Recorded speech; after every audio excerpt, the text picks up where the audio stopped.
Hi, everyone. My name is Patrick McCullough. I'm the president of Hallmark Business Connections, and I'm honored to be joined today by Claire Babineaux-Fontenot. Since 2018, Claire has served as the CEO of Feeding America, the largest hunger relief organization in the United States. Last year, the Feeding America network distributed almost 6 billion meals. Before joining Feeding America, Claire held leadership roles in both the corporate and nonprofit worlds. She served as the executive vice president and global treasurer at Walmart and spent nearly 2 decades as a tax attorney, including time at PwC and Adams and Reese LLP. She was named one of Time's Women of the Year and one of Forbes 50 over 50. But beyond just the recognition, what stands out most is her steady commitment to service, equity, and putting people first. And fun fact, Claire's son, Barry, was recently a standout contestant on The Voice. He was coached by Michael Bublé and Sheryl Crow, two people I love. And it should surprise no one that just like his mom, Barry knows how to make an impact on a big stage. Claire, thank you so much for being here. Thank you so much for having me. Of course. So, Claire, you've spoken a lot in the past about the formative role that your family played in shaping your view of humanity.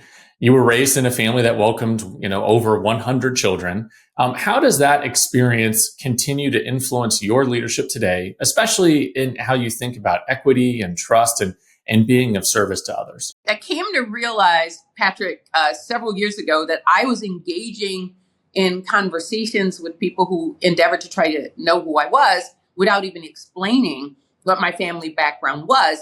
And it was impossible for them to know who I was or what my aspirations were without understanding that. So as you mentioned, I'm one of 108 children. And growing up in our family, there are things that we learned that I see people struggle with all their lives. And we figured some of these things out very, very young. I know I did. As an example, this notion of diversity and equity, my goodness, it played out so beautifully in our backyard so often, where it was incumbent on all of us as we had new members join our family. We'd have different little pickup games in the backyard, and we did not decide in advance what a person's aptitude was based upon what we saw or what we thought we could sense. Instead, we gave them the ball.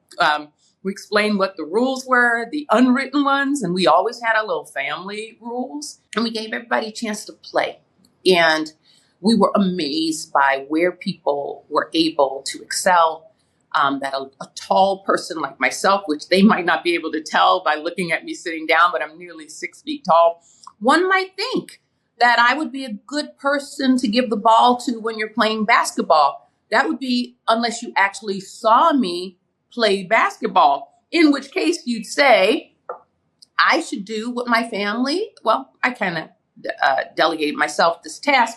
I became the namer of teams and the namer of games. So the Babineaux family world-class championship to beat all championship neighborhood basketball game, for instance, things like that. I'm saying it in a lighthearted way, but I have to tell you, it continues to inform the way that I look at the world. It informs the way that I look at my work.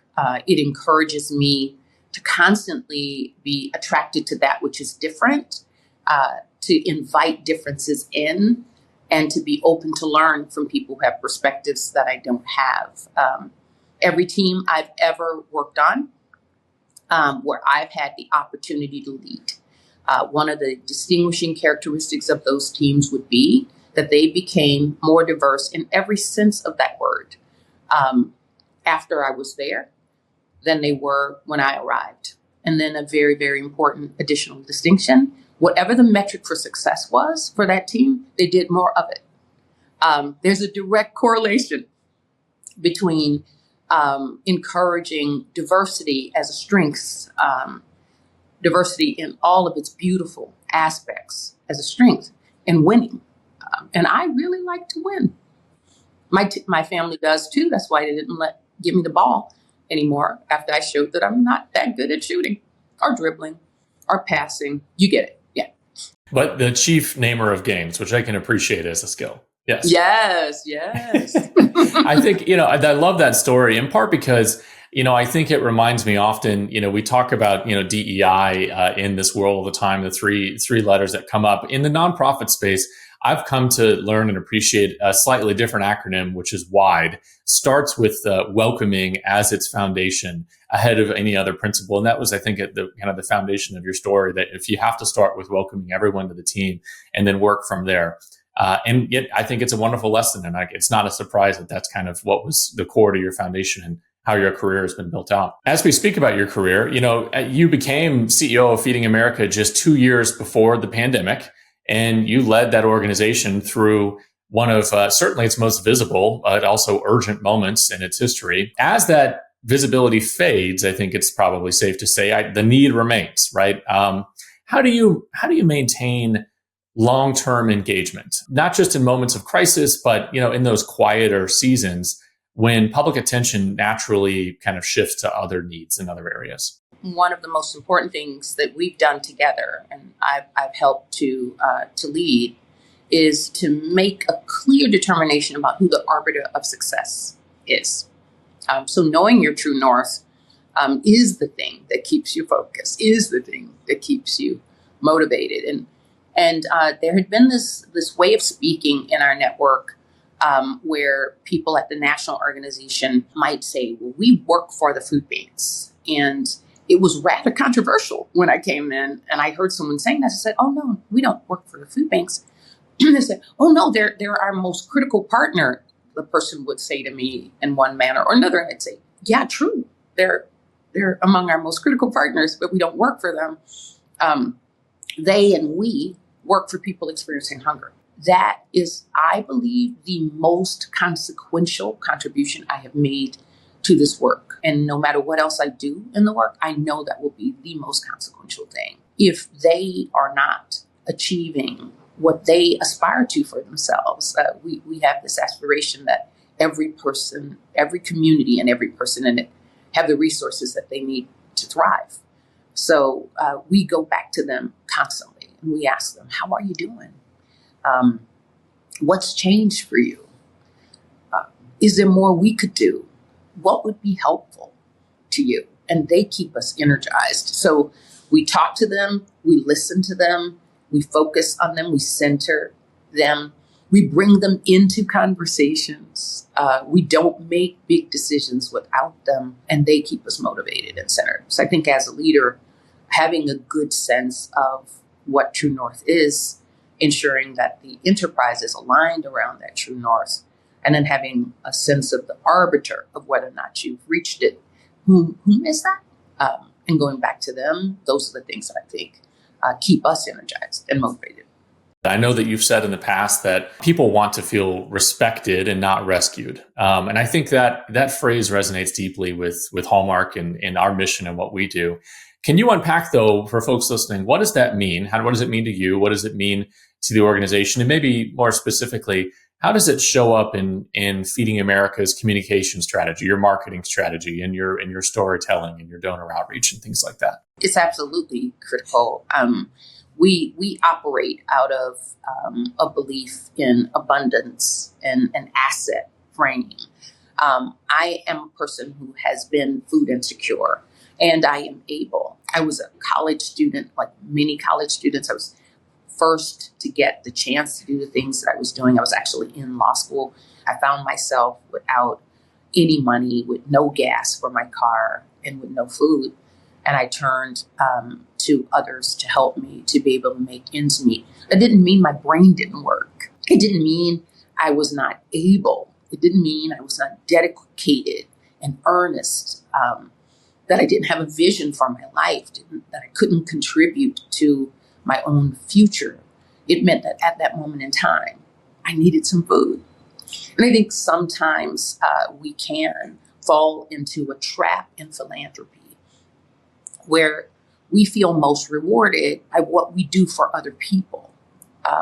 The parlance that I tend to use is enabling, and there are aspects of enablement that are essential. So I want to make sure I'm clear about what I mean when I say that. So when I'm talking about enabling in this aspect, I'm talking about an enterprise whose success is measured in how many more people need it for how many more things and how much more deeply.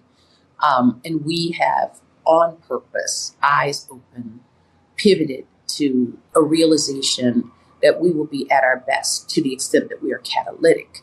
And when I say catalytic, in this sense, I mean an organization who rewards itself, who considers itself successful based upon how many fewer people needs it, for how many fewer things.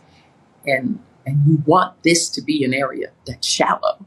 So it's a full pivot away from what honestly is what I have experienced as the classic philanthropy model. So an underpinning of the notion of being catalytic is that the people that you're serving alongside, that they are able, that they have barriers, and you can ask them what the barriers are, prioritize the barriers they tell you, and then be catalytic in ensuring that once those barriers are cleared, that they have a path to what they want for themselves.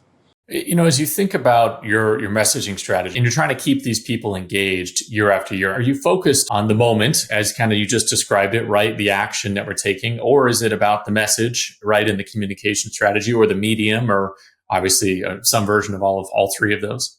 Yeah, the last part, right? Some version of all three of those. And I didn't quite even address one of the aspects of your earlier question. I'll try to do it right here. What I said before, this idea, this belief, this foundational principle that people are able, has to permeate everything that we do, that people experiencing hunger are able, has to permeate everything that we do. So in the way that we speak about people experiencing hunger, in the way that we speak to people experiencing hunger, it ought to be apparent.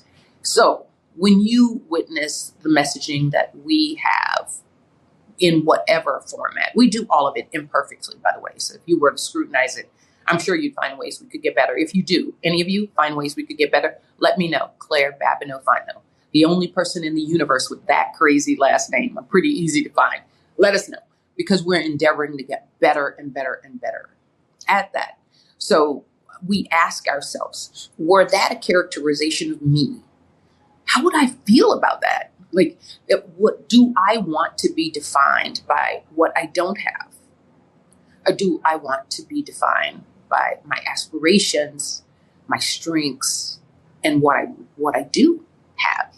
So we believe the latter is true for most people, if not all people, and we endeavor to ensure that in every format, that's what you can see. So our commercials, as an example, there's a commercial that has, I get to know the people, by the way. We don't use actors for our commercials. We use actual people that we engage with who agree to share their stories. And when they agree to share their stories, there's a commitment that we're making that they will be able to show up as they want to show up, as heroes, which they often are. So there's this image that always comes to me of this little guy, a little African-American guy who loves science and robotics. And he gets to be himself, this nerd kid who embraces science. And the act of being himself is so powerful. So we create a space for him to show up as such, and for people who see him to see themselves. Maybe it's the nerd in them that they see in him. Maybe it's that they love robotics or science. Maybe it's that they had a caricature of what little kids like him might want for themselves that gets busted, or some myth that gets busted as a result. But so much happens. So many powerful things happen when we use our platforms to enable. I'm using enable in a good way there, right? When we use our platforms as a way for people to show up as the best representations of themselves. And it has proved to be powerful. May I just say one more thing about that, with your indulgence? We had been told, don't do that because you'll never make money that way. If you want people to support your work, you're going to need to show little kids as downtrodden their eyes are going to have to be sad. We actually had a child that was referred to as sad eyes. And we had been trained that that's the only way to actually get the resources that you need in order to be supportive. We have, in fact, proved that to be wrong because we do not do that. And people choose to invest in those children with their bright eyes and their bright futures and their bright aspirations. And we try to do that with adults too, by the way. Well, I love the focus on storytelling. That's something that we have certainly in common with you and with Feeding America at Hallmark, our focus on storytelling and everything that we do. And I do appreciate greatly that this has changed in the nonprofit space in recent years for the better, which is we don't have to tell the story of maybe what today might be. We can tell the story of how our convictions and our work together can lead to a brighter future. Those are both stories, right? But they're very different. The focus is appreciated, I think, from the broader community. So thank you for leading that charge. And by the way, what a compliment to suggest that there are any parallels between your organization. I don't know an organization that's better at capturing moments and telling stories and communicating the hearts of people than Hallmark is. So I am flattered by the association. Thank you. Oh, absolutely. Absolutely. So let's talk about something else, though, that we have in common, which is, so at Hallmark, we believe that gratitude fuels long-term relationships, right? It is that kinetic fuel, and people return to places and brands that make them feel valued. What role does gratitude play in building lasting relationships with your donors, with your supporters, with your volunteers? And how do you make appreciation feel authentic when you're trying to do it at scale? It's essential. It is a key driver. We start, in fact, hopefully your audience will go, oh, she's going to talk about people experiencing hunger now, isn't she? Yes, I am. So we start with people experiencing hunger. We start by showing gratitude to them. We start by showing gratitude, embodying gratitude in the way that we lift their stories and their voices, but also in saying thank you in multiple ways to them, and in helping them to understand what our aspirations are for what we have done together. Our hope is that in seeing your story, beautiful boy, other little kids like you will be inspired to continue to pursue robotics as a career. So we do the same across various constituency groups. So with donors, which I refer to instead as investors in communities, with those investors in communities, we have found that real human beings, can get lost in big numbers. So rather than simply say something like, which is huge, the Feeding America Network served nearly 50 million human beings last year alone, has served nearly 60 million human beings during the pandemic. Big number. But people can't process big numbers in human terms. So with our investors and communities, our donors, will engage them in stories about actual human beings, specific human beings that their work has helped. So we illustrate with specificity a through line around a story, a narrative that's emblematic of what their work has done. We do the same with members of Congress, another key constituency, our policymakers, and we go in and we talk about, and wherever possible, we bring in a person with that lived experience and have them help them to see that person, and to understand the positive implications of certain policies, the negative implications of others, and be able to humanize their actions. So that's the approach that we tend to take, all with an asset frame, hopefully. That's certainly what we try to do. And you said it before, there now are all kinds of data sets. There are scientists who study all kinds of things. And among the things that they've studied is what breaks through. And people break through in eaches better than in bundles. So people and their real stories break through. So we endeavor to help them to break through. No, that's beautiful. And I think as you focus on your investors and how you interact with the broader community, that brings up a question for me that is front of mind because of the work that I do in the nonprofit space and just looking at the nonprofit landscape. There has been a growing conversation in the philanthropic space about whether the sheer number of nonprofits that have developed over the last few decades, many of them admittedly operating at a somewhat of a subscale level, might unintentionally, dilute the donor or investor impact and make it harder to drive systemic change. And so, as someone who leads a really large mission-driven organization, how do you think about the balance between honoring more niche or bespoke needs while also ensuring that we're not fragmenting our collective ability to answer the call for our communities at the end of the day? First, let me say the United States is. I sincerely believe the data would support that the United States is the most philanthropic country in the world. We're a nation that forgets about the best parts of ourselves often, especially of late. And the work that I do positions me to never forget about the best parts of us. I see our challenges in stark relief, but I also see the remarkable outpouring of support all across the country. So I think it's wonderful that as many people as there are care about so many different aspects of our humanity, and I encourage people to continue to care. I also encourage people to work together. And I think that's really where the magic is. And I think philanthropists are foundations, those who have the potential to invest, can actually encourage collaboration.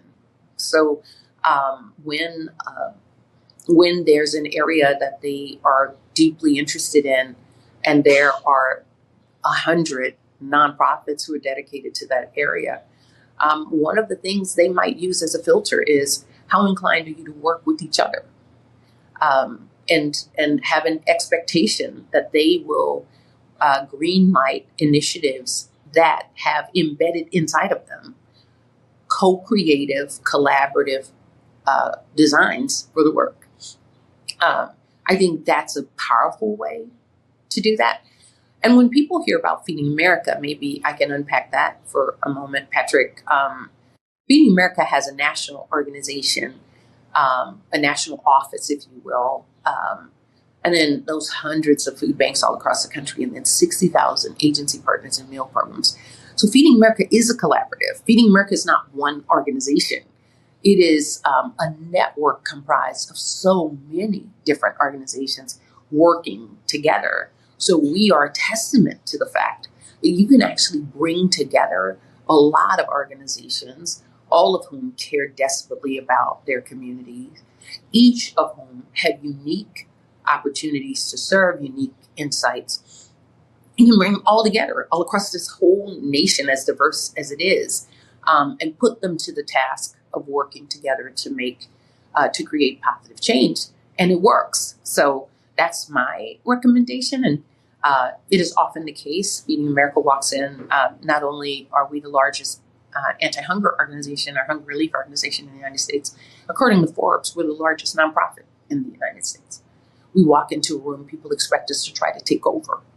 I hope what they experience in us is the opposite of that, is that we walk into a room with heads, hearts, hands open, asking for an exploration of how my organization, your organization, our organizations, my work, your work, our work, together might result in something that's better than if we worked alone. I think that's powerful. And it actually leads me to another thought, which is when you're working with this network, right? So it's not just your team, it's also all of these independents, as you said, 60,000 pantries and programs, and you've got a very diverse set of investors and community partners that you work with. The nature of your work and the way that you work, I'm curious how you continue to drive that sense of urgency, engagement, and trust, especially given that the work is such, right? Like our work is always urgent, right? There are people experiencing hunger today that we need to prioritize. But with such a diverse network of folks invested in this effort, not always running in the same direction, maybe, as we should say, that can be tough. So how do you approach that kind of difficult area? Yeah, so imperfectly, and if you've heard me say that once before, but I'll say it again, imperfectly, but by all accounts from various constituency groups, the Feeding America Network has never been more aligned, more focused, more headed in the same direction than we are today. And think about that, juxtapose that with the climate that we perceive for the nation, and then think about that, right? Well, the Feeding America Network, all of those pantries, I have not visited all of them, but I've visited a lot of them. I've visited all of the hundreds of food banks.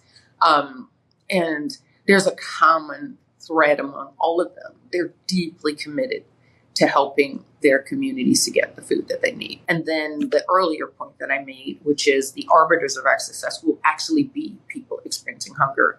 One of the ways that we have been so successful in being together is this effort that we undertook called a network strategic framework. We're told it's the first of its kind for a federated network, that it's never been done this way before. Rather than a top-down, the national organization says, here's a strategy for the next 5 years. Now, all of you, do what we said. We did exactly the opposite of that. We went to communities. We had regional convenings across the country. Some of them were virtual convenings. We touched thousands of people experiencing hunger, thousands of members of the network who provide resources alongside people experiencing hunger. And we came together around these giant tables, and we asked people experiencing hunger, what do you need? And they told us what they needed. And we wrote it down. And then we asked ourselves, what are we uniquely positioned to do as a network in pursuit of those needs that people have? Okay. And we wrote it down. And after over a year of intensive work, we emerged with something called the Network Strategic Framework. And it is the blueprint then for what each of us go out and do. And now the Feeding America National Organization took that Network Strategic Framework, and we built our national strategy out of it. We use the exact same headlines, the same words that people in all across the country came together and said, these are going to be the pillars that we need to attach to. Those are the pillars. But then we said, what is the national organization uniquely positioned to do inside of that? And what among those things might be catalytic rather than enabling? And that's what our strategy is. So when people inside of our network see it, it's so familiar, right? Because they got to participate in the building of it. And there were times when the national office was there, but we were there. Well, we were there in each of those meetings. We were there as a voice, not the voice, right? As a voice. And there were things we thought we should do that neighbors said, you're trying to do that for me? Because if you're talking about what I want, then you won't do that. You'll do this. Quick example, the one that I love to use is when there was a convening and we're talking about what we're going to do around data and technology and how we're going to prioritize our efforts around data and technology. And we, understandably, were very focused on like data warehouses and how do we connect, what are we going to do on the supply chain side? We've got this tool called Meal Connect. How are we going to make that even better so we can connect with it, et cetera? And all those things are laudable. But neighbors who were there said, so you're talking about what technology is going to be most important for me? Where on your list then is telling me where I can get food? And we're all like, wait, where is it?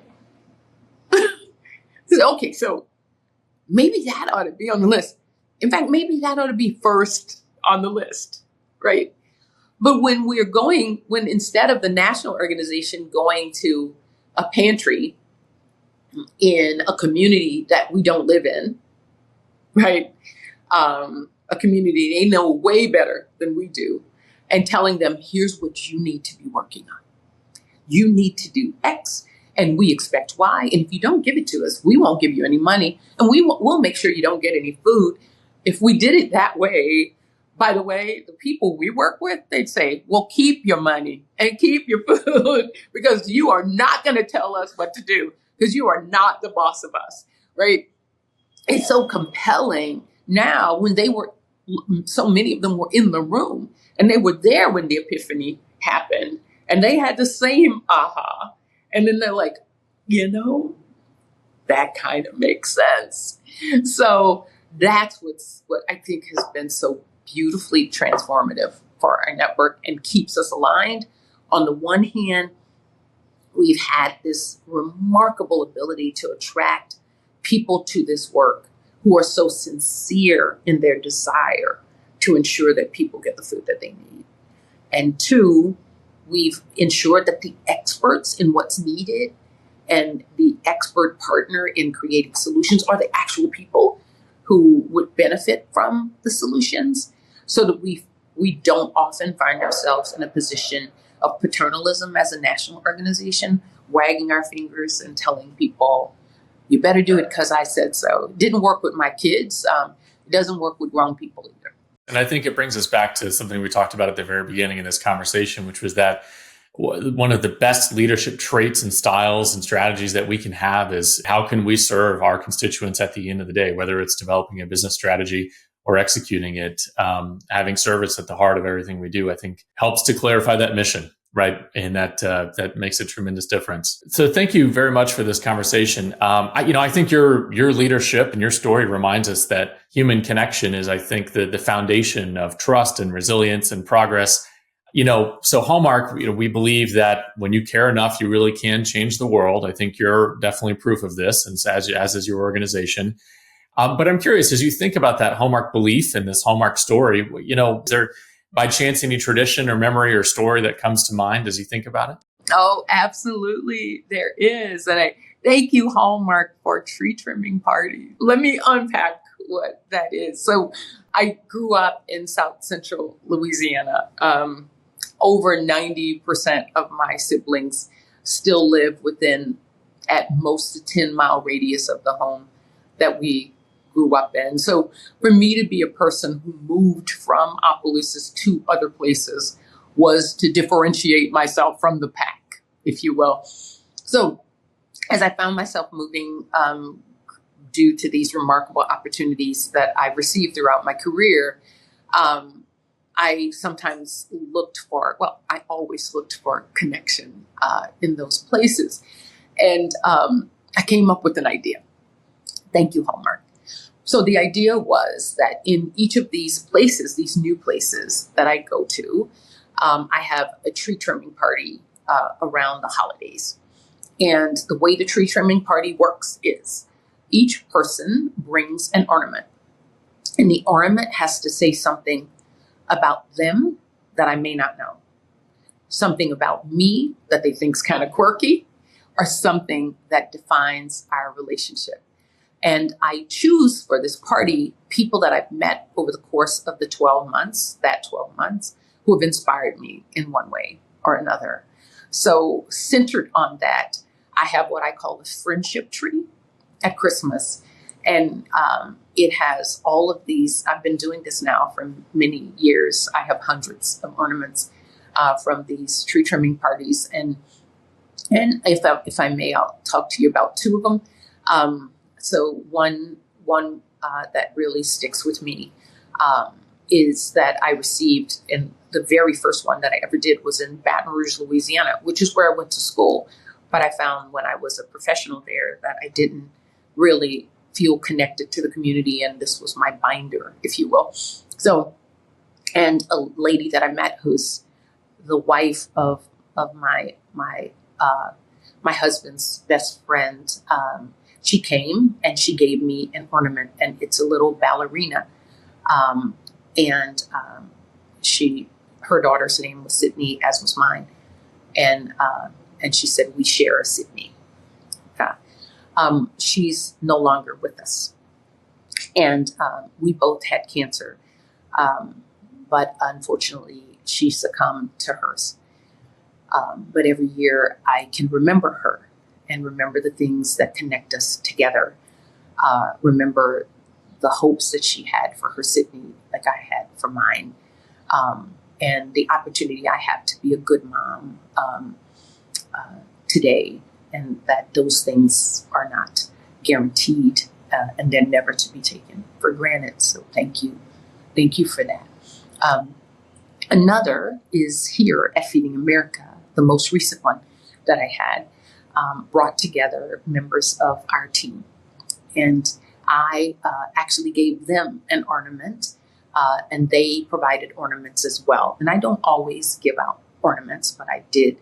Hallmark has this little ornament. It's a Snoopy, and it has a palette, a little painting palette. And the symbolism of me providing the painting palette was to tell the team that we have this beautiful opportunity to make masterpieces together, and how inspired I am to get the chance to work with them.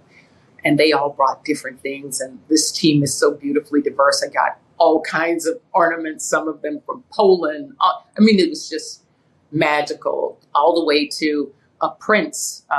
Who would have thought? I love Prince, and there's an actual Prince ornament that I have today. So thank you for your Hallmark is so integral to the fabric of this country, to the ways that we come together, emblematic of the things that matter, inside of all of these beautiful, powerful moments for so many people. And I'm so happy that I'm among those people. So thank you for that. And one last thing, I do like to shop. And one of my colleagues who is participating in a way in helping to bring this meeting together knows that the last time I was in Kansas City, Missouri, I was so excited that our hotel was connected to a certain location, which has a Halls in it, because that's one of my favorite places to shop. And I knew I had arrived professionally when I could afford to go to Halls and buy myself something to wear. And I went to Halls and I bought myself something to wear on that very day, not realizing that in the not too distant future, I'd have an opportunity to talk to you. So there are lots of ways that the company has had a positive impact on me, including helping me to be declared a fashionista. I get quite a few compliments on the dress that I bought there. So thank you. Thank you so much. Well, you deserve it. Absolutely. And, thank you for those beautiful stories. And honestly, thank you for letting us at Hallmark be a part of your life and your story. And on behalf of my team at Hallmark Business Connections, we appreciate the conversation today. Now, before we let you go, is there any initiative or message that we can help amplify before we wrap things up? Well, always. Look, we are a great nation, and we sometimes forget our best parts. When we come together, there's just so little that we couldn't accomplish. Let's be together on this. Let's decide that in the richest country in the history of civilization, that there's no need, that it is outrageous, that it is unacceptable, that there be nearly 50 million people who are food insecure. Go to feedingamerica.org and think about a way that you can personally help. Think about how your team can help. And also, oh, by the way, we are a national organization that is fiercely local. So there's a food bank locator on that very website. You can type in the zip code of the place where you met your partner, and there will be a food bank serving that place. The place you got married, the place you went to school, the place you learned what your passion was going to be. Wherever the moments in your life have been, just like with Hallmark, wherever the moments in your life have been, there is a Feeding America network member that's serving that community. Help them serve it with distinction. Thank you so much. Absolutely. And as we record this right now, Hallmark is in the midst of our food drive and our support drive for Harvesters, which is the large kind of food bank and pantry here for the broader Kansas City and Midwest community. And we're always so excited to support Harvesters and have done it for many, many years. I know them well. Stephen, the CEO there, is amazing. And that team is amazing. And the food bank CEO before them was amazing. I've been there a lot of times. And when I go, I do try to run by halls too. So I will. Nothing wrong with that. Harvesters is an incredible organization. Now, one other note, as this interview is going to be posted, we'll be right on the cusp of Hunger Action Month in September. For those who don't know anything about Hunger Action Month, Claire, is there any recommendations on how folks can maybe get involved, whether it's through donating or volunteering or advocating in their communities? I just love talking to such an informed questioner because you said all the things right there. Okay. Remember what I said earlier? Go to feedingamerica.org and you decide where you're most comfortable in activating. The point of Hunger Action Month is to take action against hunger. So you can advocate by using your voice. You can donate food or funds, and you can volunteer too. There's a lot of science on that. I've mentioned science earlier. There's science on what happens to the giver. The giver receives. The giver receives. It is so good for your health, both emotional and physical health. And it's good for your community. Come on. Come on. Take action against hunger. You got the power. Use it.